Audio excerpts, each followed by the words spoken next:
नरेंद्र मोदी का दोस्त अडानी बांग्लादेश को बिजली सप्लाई करता है, गली गली में शोर है, नरेंद्र मोदी चोर है। गाय काटने वाली कंपनी से चंदा लेने वाले लोग मेरे ऊपर सवाल उठा रहे हैं। अडानी की दलाली करने वाली सरकार हमसे सवाल कर रही है। अगर जेल वेल की बात करोगे ना, जिस दिन सत्ता परिवर्तन होगा एक भी आदमी बाहर नहीं दिखेगा।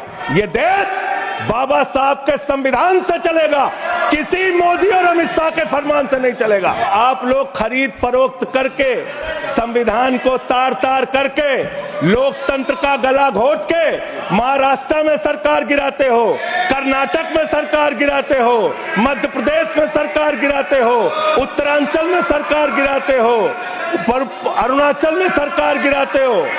पूरे देश में तोड़ फोड़ खरीद फरोख्त करके सरकारों को गिराने का काम करते हो।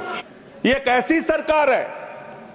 हमारे प्रधानमंत्री जी भारत के संविधान पे शपथ लेकर देश के प्रधानमंत्री बने। यहां पे बैठे हुए सांसद संविधान की शपथ लेते हैं, मंत्री संविधान की शपथ लेते हैं, लेकिन संविधान में लिखी हुई बातों को नहीं मानते। धर्मनिरपेक्षता से इनको मतलब नहीं है।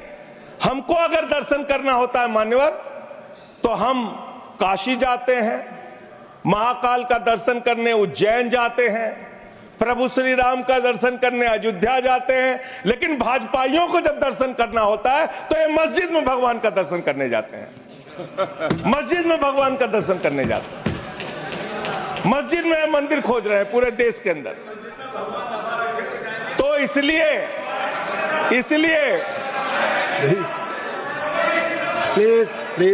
मान्यवर, इसलिए मैं इनसे कहना चाहता हूं, घबराओ मत। सीट पर चीखना चिल्लाना शुरू कर देते हैं, जैसे ही बोलता हूं चीखना चिल्लाना शुरू। मान्यवर, ये भारत खोदो योजना चला रहे देश में, भारत खोदो योजना। अरे मैं कहता हूं अगर इतना ही खोदना है, कल को कोई आके दावा करेगा संसद को खोद दो, कम से कम प्रधानमंत्री की डिग्री मिल जाएगी, उसका तो पता चल जाएगा कहां है। संसद खोद दो। ये भारत खोदो योजना बंद करो, इससे देश का विकास होने वाला नहीं है। आपने शिक्षा में क्या हालत की देश की? माननीय शिक्षा मंत्री जी यहां पे बैठे हुए हैं। मैं बताना चाहूंगा, शिक्षा के स्तर को आपने कहां पहुंचा दिया। 11 लाख, अरे क्या क्या यहां बोला गया, मैंने खूब सुना है, आप ही लोगों से सीखा है।